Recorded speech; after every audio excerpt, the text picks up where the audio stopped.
नमस्कार वृषराशि केमिति अच्छंती आपण माने एठी आज जानिबा कि जेतिक दिन जुलाई मास रहिला आपणकर बाकी जुलाई केमिति कटिबो। मु कहिबी ए मास भितर आपणक सहित कौन भल हब कौन खराब हो पारे आपणक भाग्य आपणक पई कौन नहीं कि आसुची। आपण जानिचंती शनि बकरी हबाकू जाउचंती 13 तारिख रु सेतिपाई एमिति किछि चेंज निश्चित एमिति किछि बदलाव बदलिबो किछि आपणक जीवन ने जोटा आपण अनुभव करि नथिबे। वृष राशि आपणकर जुलाई मासरे कौन हबो प्रथमे मु कहिबी शनिकर प्रभाव कौन रहिबो। शनि आपणको समस्ते जानिथिबे शनि काम बहुत धीरे करंती। शनि एक एमिति राशि जे कर्मर फल दियंती।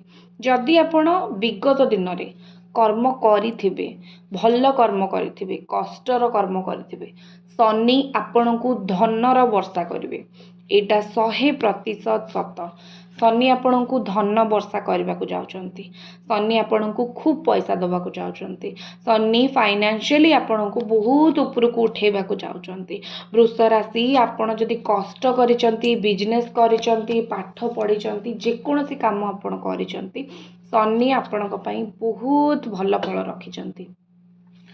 आपण को मु वृष राशि कहबी कि पैसा आपण को जेमिति मिलिबो पैसार बाट मध्य सेमिति खोलिबो खर्च हवा पई। जदि पारुचंती निजर पैसा बाट को चापिबे। पैसा केमिति खर्च कले भल हबो केमिति खर्च न करिकि आपण संचय करिवे से जिंस भी भाबिबे। कारण जेतबेले आपण को मिलुची बहुत मिलिबो आ जेतबेले मिलेनी टिके कम मिले बा टोटाली मिलेनी तो पैसा पत्र संचयर बाट आपण को निश्चित देखा जिवो। शनि आपण को संचयर बाट देखे देबे।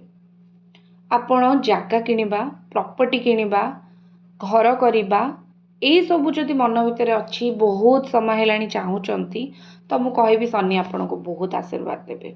आपणकर जागा किनिबा घर करिबा ए सबु जिंसर मूलधुआ आपणकर पड़िबो। परिवार भितर जदि किछि अशांति थिला सेई अशांति शांति हबो। सेई अशांति सरीबो। मन मनांतर सरीला पळी लागुची मन मनांतर भांगिला भली लागुची कोठी ना कोठी लागुची कि आपणकर परिवार भितर जो शांति सेई शांतिटी जीवन भगवान पुणी फेरे आनिबे। जेतिक दिन बाकी अछि जुलाई मासरे आपण जेतिकी जीवन ने मौका खोजुचंती वृष राशि से मौका आपण को मिल जिवो। आपण बहुत दिन हेलानी कोनोसी मौका को अपेक्षा करिचंती कि मते एई भलिया जिंस करबार अछि मु एई भलिया मौका खोजुची। विश्वास करंतु आपण को भगवान से मौका दबाकू जाउचंती। आपण को भगवान से मौका दबाकू जाउचंती जोठी आपण निज कष्ट निज मेहनत रे बहुत किछि पाई परिबे। आपण को मन खोला सेति धोखा खाती हेले से खोला मन पाई आपण एही मासरे सुफल पाइबे।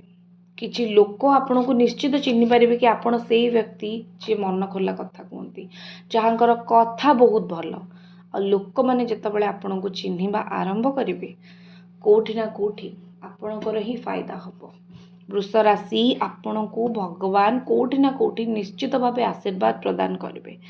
आपण जदि यात्रा करूचंती एई मासरे जेतिक दिन रहिला जो काम पई आपण यात्रा करूचंती सेतिरे निश्चित आपण सुफल पाइबे सक्सेसफुल हेबे। एटा 100% निश्चित आपण सफल होबाकू जाउचंती। जेकोसी कर्म आपण जेकोसी यात्रा करियाकू जाउचंती जेकोसी कर्म नै मनर यात्रा करियाकू जाउचंती आपण सेतिरे सफल हेबा पई जाउचंती।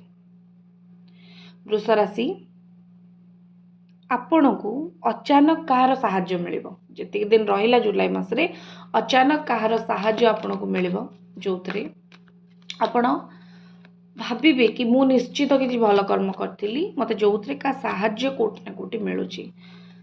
नेक्स्ट जिंस लागुची कि आपणकर जीवन में कोनोसी जिंस आरंभ होबा पय जाउची कोनोसी जिंस आपणक जीवन में स्टार्ट हबो। आपण भाबी चिंती कि कोनोसी काम आरंभ करिवे जो काम आपण आरंभ करबा को जाउचंती मासे भितरे पॉजिटिव रिजल्ट मिलिबो। ता सहित लागुची कि कौनसी अंधाररू आपण मुक्ति पाइबे। आपणक आखि कौनसी जिनस काम को लेकिन बंद थिला, आपणक आखि बंद थिला तो आपणक आखि खोली जीवो। आपणक आखि खोली गले भल किए खराब किए आपन को कौन कौची जेतिक दिन रही जाइए जुलाई मासरे सेतिक दिन आपण देखिबे बुझी पारिबे। ठीक अच्छे भल कौन खराब कौन आपण बुझी पारिबे। आपण को आखि खोली देबे भगवान कौन से ना कौन से काम भगवान को पाखक जीवे। ईश्वर निकटवर्ती हवा को आपण जाउछंती, भगवान को निकटवर्ती हवा को जाउछंती। आपण को जीवन में जेकोसी जिनस आज पर्यंत आपण सुफल पाई नाहंती तार सुफल आपण पाइबा पे जाउछंती। आपण भगवान कर क्लोज हवा को जाउछंती। भगवान आपण को से आशीर्वाद टी देबे। आपणकर ए मासटी भलरे कटू। चैनल को सब्सक्राइब निश्चित करंतु। ओम नमः।